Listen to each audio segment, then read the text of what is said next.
Galera, tudo bem? Espero que sim.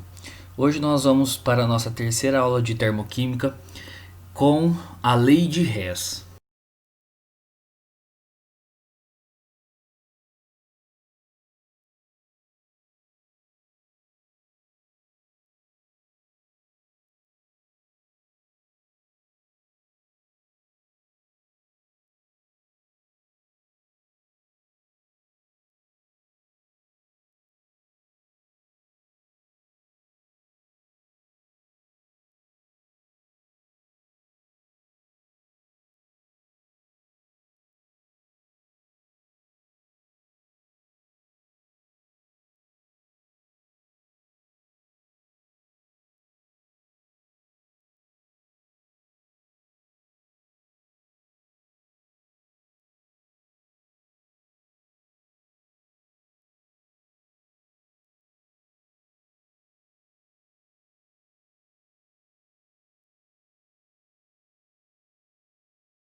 Bom, vamos no nosso primeiro exemplo. Dada a reação de combustão incompleta do carbono, carbono grafite mais meio O2 formou CO. Observe que uma reação incompleta, de combustão incompleta, obrigatoriamente forma o monóxido de carbono, que é o CO. Uma reação de combustão completa forma o CO2, que é o dióxido de carbono.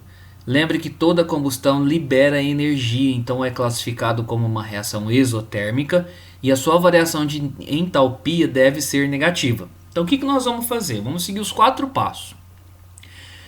Observa que na primeira equação, lá da semi-reação, o carbono grafite está do lado dos reagentes, igual na equação global. Então eu não vou inverter essa equação.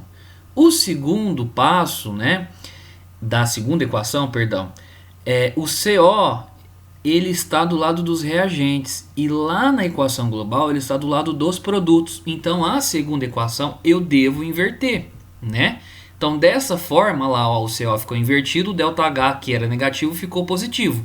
Agora, anulando ou cancelando o CO2 do reagente da equação 2 com o CO2 do produto da equação 1, a gente obtém o que? Carbono grafite mais meio O2 forma CO.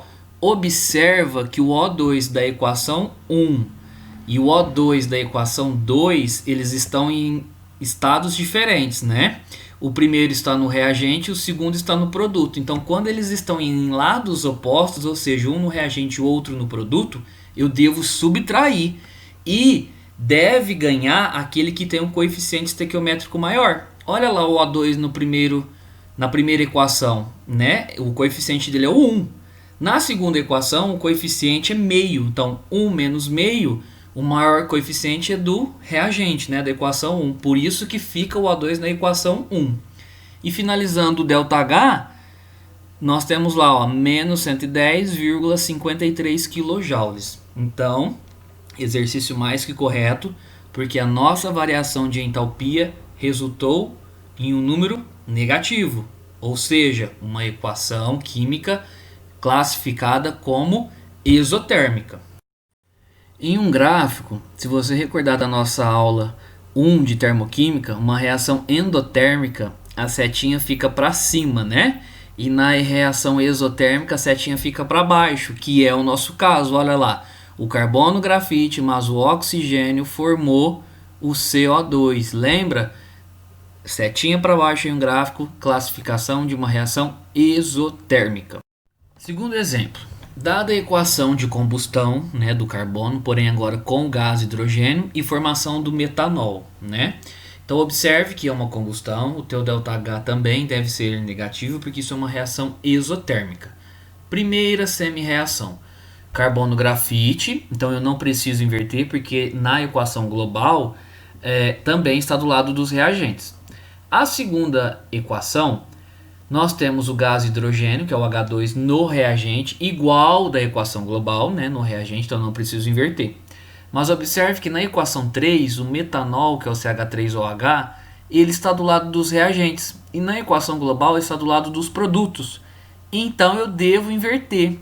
Mas não se esquece que quando a gente inverte essa equação, o seu ΔH inverte o sinal. Então, aonde era menos 726, agora fica mais 726. Então, a gente cancela lá o CO2 da equação 1 nos produtos com o CO2 da equação 3 nos reagentes, né? Lados opostos, a gente anula esses dois. No slide anterior, eu falei sobre os coeficientes do O2, né? Eu vou especificar um pouco melhor. O coeficiente estequiométrico do O2 no 1 e no 2, na equação 1 e 2, é igual a 1 em ambos. Então, a gente soma porque eles estão do mesmo lado, o lado dos reagentes. Então, a gente tem que lá somatório igual a 2. No 3, a gente tem 3 meios de O2 do lado dos produtos. Então, a gente faz a subtração. Porém, vai ganhar do lado dos reagentes, né? Porque a somatória dos coeficientes igual a 2 é maior do que 3 meios, né? Então, ó, vamos pegar lá 2 menos 3 meios, fazer o múltiplo comum, resultou em meio O2 do lado dos reagentes. Cancelamos também a água do produto na equação 2 e a água no reagente 3. Então, a gente obtém a equação global da somatória das três reações, que nem Hess dizia para nós, e que a somatória dos ΔH resultou em menos 239, ou seja, confirmando ser uma reação exotérmica. Bom, pessoal, a lei de Hess é isso aí, nós temos que seguir esses 4 passos. Eu espero que todos tenham entendido. Muito obrigado!